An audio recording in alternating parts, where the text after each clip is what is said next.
Family Quran time में आज सूरह फातिर की आयत नंबर 8 को हम समझने की कोशिश करेंगे। बादाना औज़ु बिल्लाहि मिनश शैतानिर रजीम बिस्मिल्लाहिर रहमानिर रहीम अफ़मन ज़ुय्यिना लहू सूअ अमलिही फ़राअहू हसना। भला वो शख्स जिसके लिए उसके बुरे अमाल को अच्छा बनाकर उसके सामने पेश किया जाता है, क्या वो इस काबिल हो सकता है कि उसको एक साले मोमिन के साथ कंपेयर किया जाए। अब ये जो इस जुमले का दूसरा हिस्सा था, क्या उसको साले मोमिन के साथ कंपेयर किया जा सकता है, ये कुरानी आयत का हिस्सा नहीं है बल्कि ये महजूफ़ माना गया है। लेकिन क्योंकि इस जुमले का पहला हिस्सा एक सवालिया निशान है, भला वो शख्स बराबर हो सकता है, तो उसका जो हिस्सा महजूफ़ है वो मैंने आपको सुना दिया। अब ये सोचा जा सकता है, ये दिमाग में सोच आ सकती है कि वो कौन सा शख्स है जिसको अपने बुरे माल भी अच्छे लगते हैं। जी जनाब, दुनिया में ऐसी एग्ज़ाम्पल्स मौजूद हैं।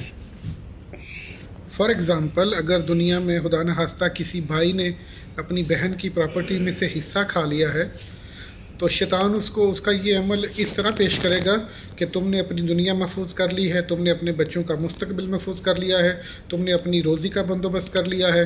तो ये उसका जो मकरूह अमल था उसके सामने अच्छा बनाकर पेश किया जाना है। लेकिन ये तो उसको उस वक़्त मालूम होगा जब उसको इसके इन अमाल की सज़ा दी जाएगी। फ़इन्नल्लाह युदिल्लु मन यशा व यहदी मन यशा। और फिर अल्लाह ताला जिसे चाहता है गुमराही में रहने देता है, व यहदी मन यशा, और जिसे चाहता है हिदायत अता फरमाता है। अब इसमें यह नुक्ता नोट फरमा लीजिए कि गुमराह करने का फ़ाइल अल्लाह ताला की निस्बत नहीं किया जा सकता। बंदा गुमराह अपनी फ्री विल से होता है या सीधे रास्ते पर चलता है तो अपनी फ्री विल से चलता है। लेकिन ये अल्लाह की सुन्नत है कि अगर बंदा फ्री विल से गुमराह रहना चाहता है तो अल्लाह उसको ज़बरदस्ती हिदायत नहीं देता।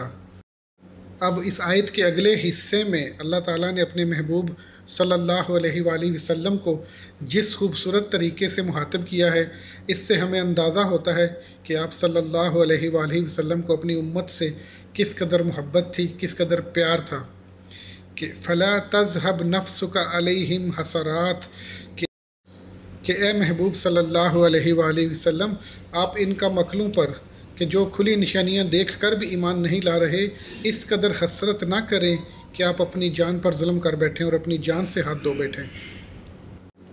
इस छोटे से जुमले में जो तर्ज़ तहातुब इस्तेमाल किया गया है, आप सल्लल्लाहु अलैहि वसल्लम को जिस तरह मुखातिब किया गया है, उससे अंदाज़ा होता है कि आप सल्लल्लाहु अलैहि वसल्लम इस बात पर कितनी शिद्दत से फ़िक्रमंद होते थे, गमज़दा होते थे कि मैं इस्लाम की रोशनी इन लोगों तक पहुँचाना चाहता हूँ, लेकिन ये कमअक्ल लोग उस रोशनी को, उस दीन को एक्सेप्ट करने के लिए तैयार नहीं हैं। इस गम में आप सल्लल्लाहु अलैहि वसल्लम की जान घुलती रहती थी और इसको वो बहुत शिद्दत से महसूस करते थे। इस छोटे से एक जुमले में अल्लाह करीम का आप सल्लल्लाहु अलैहि वसल्लम के लिए फ़िक्रमंद होना और आप सल्लल्लाहु अलैहि वसल्लम का अपनी उम्मत के लिए, उन अरब के उन लोगों के लिए जो कि दीन इस्लाम को कबूल करने के लिए तैयार नहीं थे, उनके लिए फ़िक्रमंद होना बड़े ही खूबसूरत अंदाज़ में उजागर करता है।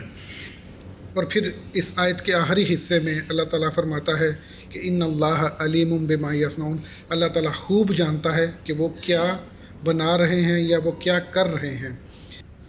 यानी इस आयत की समरी को बयान कर दिया गया है कि कौन अपने बुरे अमाल को अच्छा होता हुआ देख रहा है, कौन गुमराही में रहना चाह रहा है, किसको हिदायत मिलनी है, और आप सल्लल्लाहु अलैहि वसल्लम ने उम्मत के गम में किस कदर गायल होना है, इन सब की समरी बयान कर दी गई है।